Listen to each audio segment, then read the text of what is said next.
livro do profeta Jeremias, capítulo 18, a partir do verso 7 ao 18. Se em algum tempo, se em algum momento eu falar em arrancar, derrubar e demolir uma nação ou um reino, e aquela nação contra a qual eu falar se converter da sua maldade, também eu me arrependerei do mal que planejava fazer-lhe. E se em algum momento eu falar em edificar e estabelecer uma nação e um reino, e esta nação fizer o mal diante dos meus olhos, não dando ouvidos à minha voz, então me arrependerei do bem que planejava fazer-lhe. Agora, fala aos homens de Judá e aos moradores de Jerusalém, assim diz o Senhor, estou preparando uma calamidade e um plano contra vós. Convertei-vos agora, cada um do seu mau caminho, e corrigi os vossos caminhos e as vossas ações. Mas eles dizem, não há esperança, pois seguiremos nossos próprios planos, e cada um fará conforme a teimosia de seu coração maligno. Portanto, assim diz o Senhor, perguntai agora entre as nações, quem ouviu tais coisas? Coisa absolutamente horrível fez a Virgem de Israel. Por acaso, a neve do Líbano pode desaparecer dos penhascos rochosos? As águas frias que descem dos montes podem se esgotar? Contudo, o meu povo se esqueceu de mim, queimando incenso a ídolos inúteis que os fazem tropeçar nos seus caminhos e nas trilhas antigas, para que andem por atalhos que não são planos, para fazerem da sua terra uma desolação e um motivo de constante zombaria. Todo aquele que passar por ela ficará admirado e balançará a cabeça. Eu os espalharei como o vento oriental diante do inimigo, no dia da sua calamidade, e lhes mostrarei as costas e não o rosto. Então disseram, vinde e façamos planos contra Jeremias, porque nem a instrução do sacerdote, nem o conselho do sábio, nem a palavra do profeta deixarão de existir. Vinde e levantemo-nos, e levantemos acusações contra ele. Não atendamos a nenhuma das suas palavras. Palavra do Senhor, do Deus Altíssimo. Queridos irmãos, a leitura deste texto é surpreendente para cada um de nós, porque ela revela para nós o quão misericordioso, o quão bondoso Deus é. Existem juízos de Deus que são inexoráveis, eles são irredutíveis, mas existem outros juízos de Deus que não terão necessariamente que serem concretizados por Deus na vida do seu povo, na vida das nações, se as condições por Deus estabelecidas forem atendidas. Nós aprendemos que Deus é capaz de receber quem Ele rejeitou, e Ele é capaz de rejeitar quem Ele recebeu, dependendo de como estão reagindo àquilo que Deus ensina, àquilo que Deus faz, àquilo que Deus orienta. E nós temos aqui no texto a palavra de Deus, nós temos a resposta, a reação do povo, e nós temos a réplica divina, que deixa claro para nós, e a réplica do povo, diante de tudo aquilo, o que Deus disse. Então, é importante entender que Deus, Ele reagirá de acordo com a nossa reação. O modo como você reage diante da orientação dEle determinará o como Deus tratará com você e comigo. Assim, nós aprendemos a respeito da soberania de Deus, sim, mas também sobre a nossa responsabilidade, que é grande diante de Deus. O nosso Deus é imutável. O nosso Deus, Ele não transgride mandamentos, nem contraria sua natureza. O arrependimento divino não tem conotação moral, como o nosso, porque pecamos, porque ultrapassamos os limites, porque erramos o alvo, porque nos rebelamos. Quando a Bíblia fala do arrependimento de Deus, na verdade, ela está deixando claro para nós que Deus alterará não o seu modo de pensar, mas o seu modo de tratar conosco. É isso que Ele vai alterar, dependendo do modo como nós reagimos a tudo quanto Ele nos exorta. Assim, a alteração de Deus não atinge a sua imutabilidade, mas é diante da nossa mutabilidade, da nossa mudança, que Deus reagirá segundo o que prometeu. Portanto, a partir do verso 7, ele diz: se em algum momento eu falar em arrancar, como se fosse uma árvore, e tirar com raiz e tudo, derrubar e demolir uma nação ou um reino. Observem que a soberania de Deus não se limita, não se restringe a Israel. Ele é soberano sobre todos os reinos da terra, sobre todas as nações da terra. E por que Deus falaria em arrancar, derrubar e demolir uma nação, com milhares e milhões de pessoas, um reino? Ele prossegue: e aquela nação contra a qual eu falar, e Deus está falando contra aquela nação, que Ele vai arrancá-la, derrubá-la e demoli-la. Se essa nação ou reino contra a qual Deus prometer fazer estas coisas, se ela se converter da sua maldade, e aqui está a explicação: Deus só arrancará, derrubará e demolirá uma nação e um reino por causa da sua maldade. A maldade de Nínive, ela extrapolou os limites. Por isso Deus decidiu acabar com aquela nação, com aquela cidade. E Ele mandou um pregador para lá. E aquele pregador desejou ardentemente o contrário de todo pregador. Nós pregamos na expectativa de que as pessoas se convertam.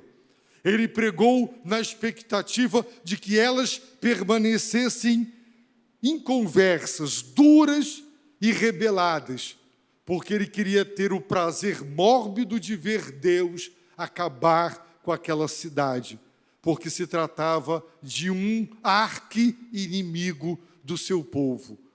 Mas Deus, ao anunciar por Jonas a Nínive que ele iria arrancar, derrubar e demolir por causa da maldade, dos pecados, da desobediência, da idolatria, da imoralidade, da injustiça social, Sabe o que aconteceu? Aquela nação se converteu da sua maldade. Então, disse Deus, também eu me arrependerei. Arrependimento para o homem é reconhecimento de erro, é a admissão de culpa, de transgressão de mandamentos. A conotação é ética, é moral, é violação da lei moral. Mas Deus não viola a sua lei moral. Ele não Deus é fiel. Se formos infiéis, Ele permanece fiel, porque Ele nunca contrariará a sua natureza santa, imutável, fiel e justa. Portanto, quando a Bíblia fala do arrependimento de Deus, Ele está dizendo, eu prometi tratar essa nação assim, arrancando-a como quem arranca uma planta, com raiz e tudo, derrubando-a como se derruba uma árvore e demolindo como se demole um muro. Mas ela se converteu. Então eu alterarei o modo como eu irei tratá-la, ao invés de destruí-la, conforme profetizei e prometi, eu me arrependerei do mal que planejava fazer-lhe. Mas o mal, Deus não faz o mal, mas para aquela nação que fosse arrancada, derrubada e demolida, do ponto de vista dela, aquilo era um mal. Quando nós estamos sendo disciplinados, no momento da disciplina, ninguém gosta. Mas Deus não faz o mal. Quando Deus derrama a sua ira, arrancando, derrubando e demolindo, Ele está exercendo o seu justo juízo. Ele está revelando a sua justiça. Deus é bom. Deus não faz o mal. Deus estava retribuindo aquela nação de acordo com os seus pecados. Mas o texto diz que Deus se arrependerá do mal do ponto de vista para quem olhasse para aquela nação que planejava fazer-lhe. Portanto, Deus promete seu justo juízo contra você e contra mim, contra uma igreja, contra uma nação. Mas se houver arrependimento, conversão genuína, Deus alterará. Ele não derramará sua ira, mas Ele terá misericórdia. Ele vai aceitar a quem Ele rejeitou, em virtude da conversão. Agora é o contrário. E se em algum momento eu falar em edificar e estabelecer uma nação ou um reino, para seus propósitos, Deus pode fazer uma nação prosperar, crescer, se tornar uma grande nação, um grande reino. E Deus prometer abençoar ricamente aquela nação, reino, família, empresa. Mas esta nação, ou este reino, que eu prometi abençoar, porque está agindo de acordo com a minha vontade, se ela fizer o mal diante dos meus olhos, não dando ouvidos à minha voz, então eu me arrependerei do bem, das bênçãos que planejei fazer-lhe. Então Deus rejeitará quem Ele aceitou. Ele decidiu abençoar a nação, mas agora, aquela nação que vinha obedecendo, agora em virtude do mal que praticou, ela será punida. Isso significa que ninguém é automaticamente abençoado por Deus. O fato de que você até aqui viveu uma vida reta, íntegra, aos pés do Senhor, não garante que se agora você fizer o que é mal diante dos olhos do Senhor, deixando de ouvi-lo e de obedecê-lo, que todo o bem que você fez, toda a vontade de Deus que você obedeceu, que isso o imunizará e o isentará do justo juízo de Deus. Muita gente diz, Senhor, até aqui eu fui fiel. Então, será que toda a minha fidelidade até aqui não compensa os erros de hoje? A resposta é: não compensa. Então, Deus pode aceitar quem Ele rejeitou e pode rejeitar quem Ele aceitou. Tudo está relacionado a converter-se do mal ou deixar de praticar o bem e passar a desobedecer a Deus. É por isso que você vê pessoas que estavam sendo tão abençoadas por Deus e a vaidade, a soberba tomou conta do coração e tais pessoas passaram a desobedecer. Uzias foi um rei assim. Quando Deus lhe colocou no apogeu, no topo da onda, não é, da prosperidade, ele se ensoberbeceu e desobedeceu. E toda uma vida de obediência foi jogada fora. É um clássico exemplo de alguém que começou bem, de alguém que foi muito bem, mas de que terminou mal, muito mal. Portanto, nenhum de nós se apegue à minha família, até aqui tenho obedecido, isso ou aquilo. Deus olha a sua vida, Deus olha você, Ele sabe quem você é, Ele sabe o que você faz, a vida de cada um de nós.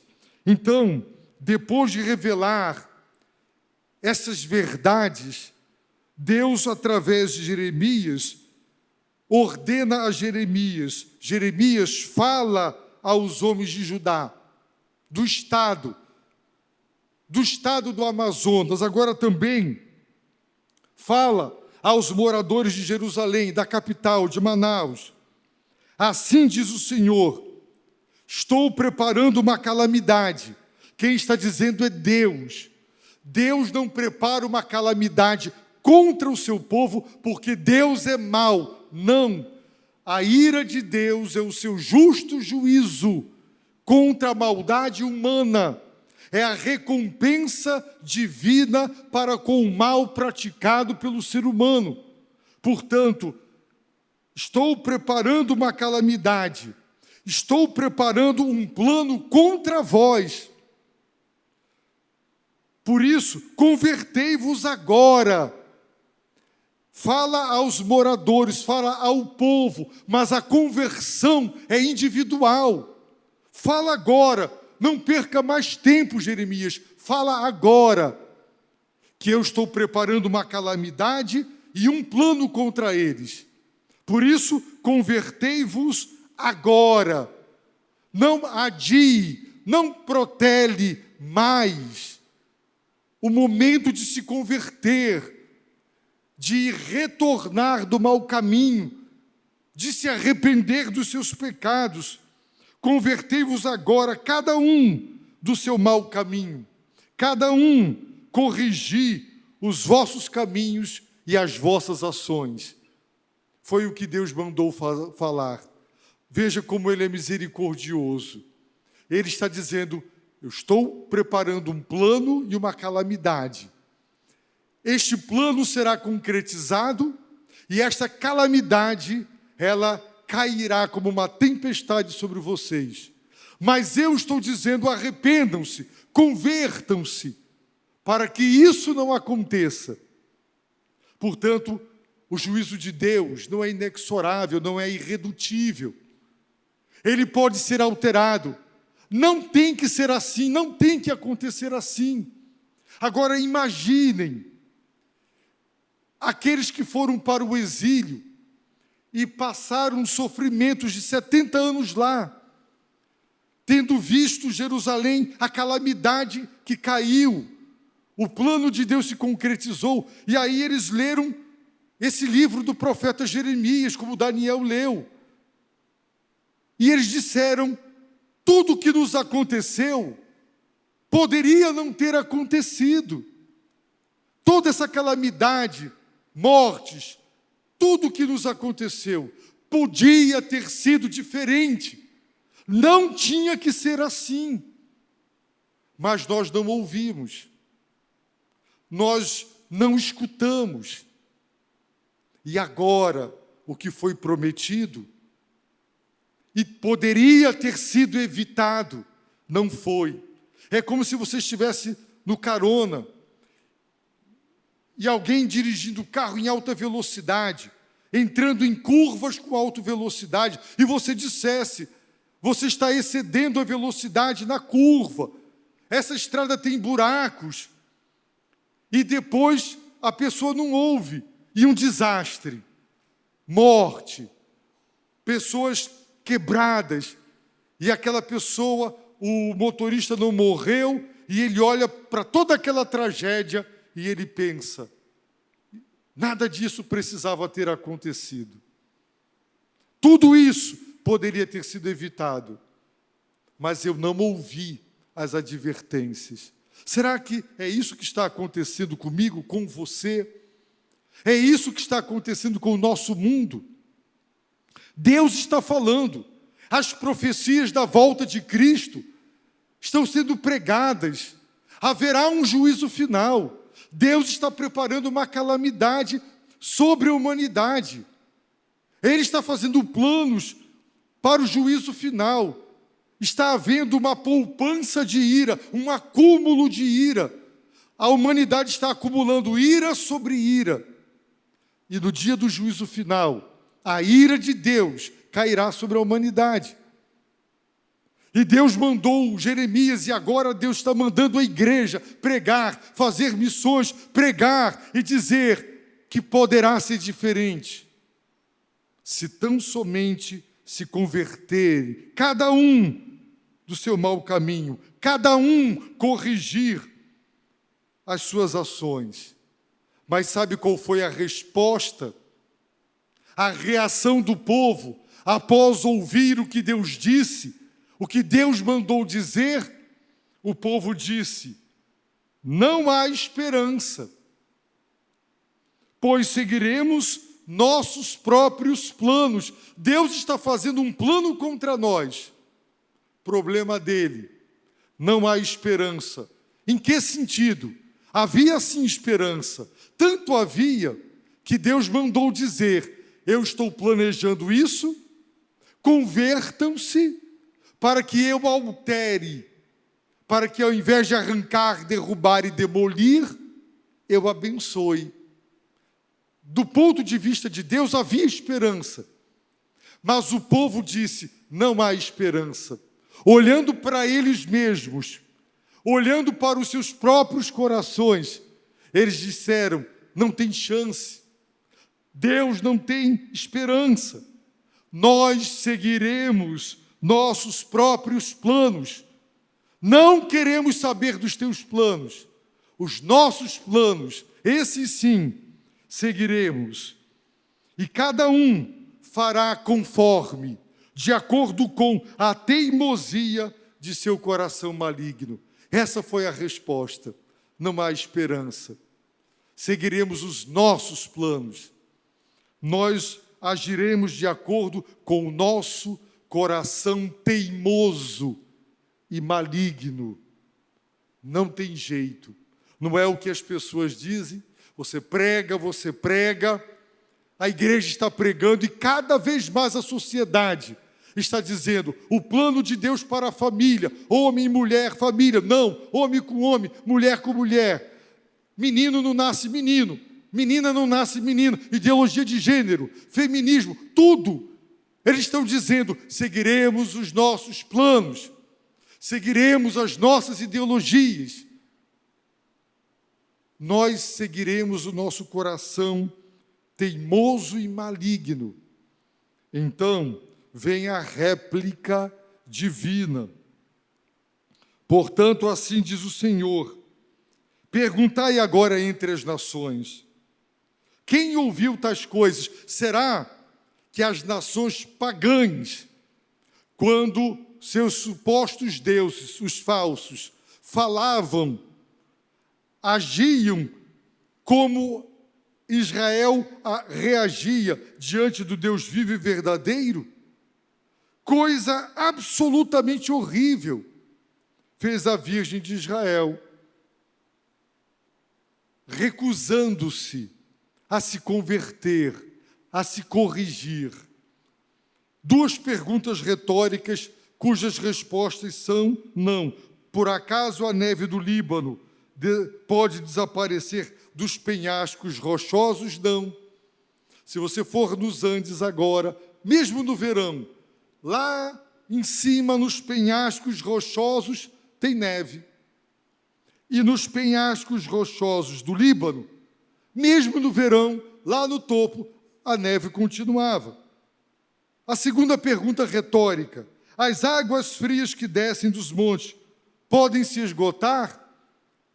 Não, a neve derrete, é a fonte, são as águas geladas da neve derretida, elas não se esgotam, elas não secam. Contudo, apesar destes dois fenômenos da natureza, o meu povo, disse Deus, se esqueceu de mim. O meu povo se esqueceu de mim. A humanidade se esqueceu de Deus, nega a sua existência. Os que dizem que Ele existe estão vivendo como se Ele não existisse. O que Deus diz que é certo, os homens dizem que é errado.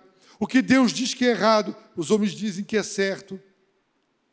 Viraram de cabeça para baixo, pelo avesso. Então Deus diz: o meu povo se esqueceu de mim, queimando incenso a ídolos inúteis. E hoje esses ídolos são ideologias, são ideias humanas, destruidoras. As pessoas estão exaltando o poder, o prazer, a riqueza. Existem filósofos que deram a base filosófica para levar à criação de ditaduras.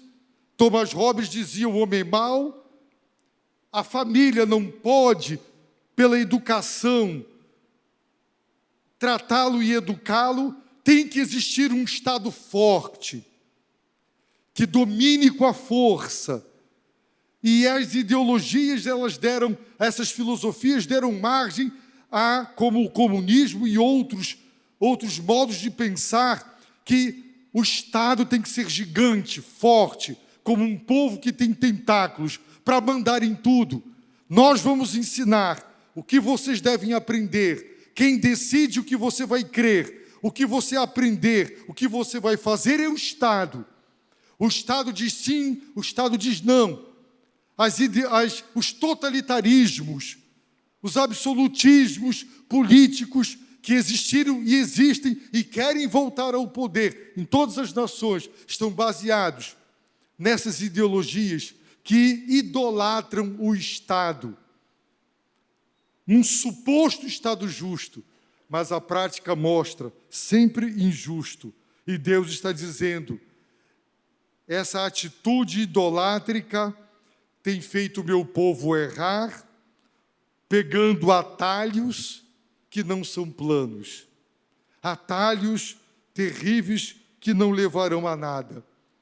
Esses atalhos, não é? E essa rebeldia fará com que a calamidade caia sobre Jerusalém, e essa cidade vai virar motivo de zombaria.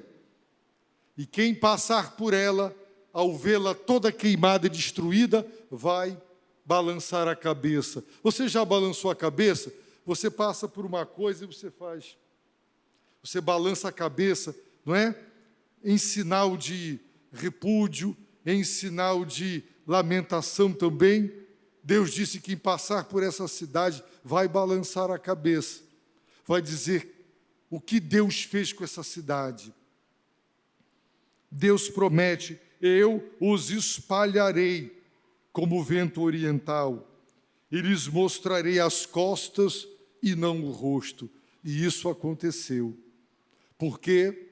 Porque Deus bondosamente, porque Deus misericordiosamente, Ele disse: eu vou arrancar, derrubar e demolir. Eu tenho planos de calamidade contra vós. Mas se vocês se converterem e se corrigirem, eu altero o juízo para a bênção. Vocês querem dar ouvidos a Deus, mas o povo disse, não há esperança. E porque eles decidiram seguir seu próprio coração maligno, Deus disse, quando chegar a hora do meu justo juízo, eu lhes mostrarei as costas e não o rosto. Imagine, você vai pedir uma pessoa uma coisa, e essa pessoa que está de frente para você, ela te dá as costas e não se vira para te ouvir, para dizer, eu não vou ouvir, eu não vou atender. Deus dará as costas para a humanidade no dia do juízo final, porque ela ouviu a igreja pregar, os missionários pregarem, pela internet, de boca em boca, a pregação da palavra de Deus, Deus nos convidando ao arrependimento, à correção, à conversão, a mudar de vida, de caminhos e de ações. Mas, infelizmente, nada. E como termina a passagem, além de dizer, nós seguiremos os nossos próprios planos, eles disseram, façamos planos contra Jeremias. Vamos acabar com ele. Sabe por quê? Porque nem a instrução do sacerdote, nem o conselho do sábio, nem a palavra do profeta deixarão de existir. Ele é só um. Tem outros profetas para ouvir, tem outros sacerdotes para ensinar e tem sábios para aconselhar. Jeremias não vai fazer falta. Só que Jeremias era verdadeiro profeta e os demais eram falsos profetas, falsos sacerdotes. A sabedoria terrena, animal e diabólica. Portanto, eles fizeram planos, eles disseram, vinde, levantemos acusações contra ele, não atendamos a nenhuma de suas palavras. E eles maquinaram matar o profeta de Deus. Queridos irmãos, sabemos que a calamidade veio sobre aquele povo, e aquele povo sofreu, e do seu sofrimento buscou a Deus, mas Deus não lhes deu o rosto, mas as costas. Eu termino perguntando, individualmente, será que nós estamos andando nos santos e retos caminhos do Senhor? Jesus Cristo é o caminho, Jesus Cristo é a verdade, Ele é a vida.